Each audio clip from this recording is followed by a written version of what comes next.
As CIA Director, David Petraeus held all of the nation's secrets, but was keeping a big one of his own.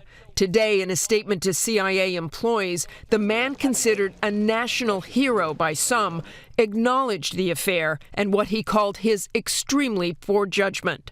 Such behavior is unacceptable, the statement said, both as a husband and as the leader of an organization such as ours. Details about the affair are still emerging, but ABC News has learned that the affair was discovered during an FBI investigation into the activities of Petraeus' biographer, Paula Broadwell. The Bureau had become concerned with what they called strange activity on the internet by Broadwell, and that she had also possibly sent emails about Petraeus to others. Obviously, they trusted me, so I was able to get a lot of great access. Earlier this year, Broadwell talked on C-SPAN about her professional relationship with Petraeus.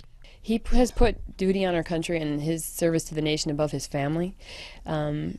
So I almost consider that a strength and a weakness, you know? I mean, as a working mother and wife, my husband works really hard too, and it's hard to find balance. Today, in a statement, the president praised Petraeus' dedication and patriotism and said his thoughts and prayers are with Dave and Holly Petraeus. He has spent a lot of time away from home and family under a great deal of stress. And, you know, if this shows anything, it shows that David Petraeus, after all, is human. Petraeus was, in many respects, the public face of the wars, the highly decorated general often appearing before Congress, one of the masterminds behind the surge in Iraq that ultimately helped bring that war to a close.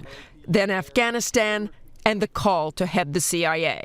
Are you ready to come back? Ready for the CIA? Well, I feel very fortunate to have been provided such an opportunity to continue to serve and to contribute if confirmed. But the Iraq and the Iraqi people will always be on my mind and in my heart. Colonel Peter Mansour was Petraeus' executive officer in Iraq from 2007 to 2008. He had a lot of opportunities in Iraq if he wanted to let his hair down, to maybe drink alcohol at one of the embassies, but he wouldn't do it because the troops couldn't do it. And to find out that he had an extramarital affair, it's somewhat sad. Even amidst this devastating personal scandal, those closest to him speculate Petraeus still had the CIA's best interest at heart. There is a possibility, if you're the CIA director, that someone could use, if they found out about an extramarital affair, they could use it as blackmail against you. So it's not surprising to me that he did the right thing and offered to resign. Taking over the CIA last year, his wife, Holly, looking on. Married 38 years to Holly, Petraeus met her before graduating from West Point. She was from a long line of Army royalty. Her great-great-grandfather fought in the Civil War. Her own father, a retired four-star general. Petraeus spoke of the young Holly he met at West Point. I'll never be able to adequately express my love and appreciation for all that she has done, but I can at least say here this morning, thanks, Hol. I love you. Over their nearly 4 decades together, the family moved 24 times following Petraeus' career, Holly raising 2 children. And if Petraeus was celebrated for his military discipline, for Holly it has been devotion.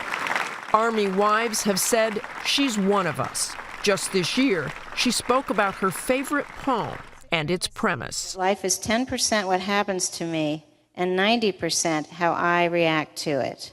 News of the affair has sent shockwaves through the national security establishment. Certainly others have had affairs in Congress, the White House, but having the director of Central Intelligence involved in an illicit affair is serious business, with world leaders, friend and foe, watching his every move and almost certainly looking for vulnerabilities.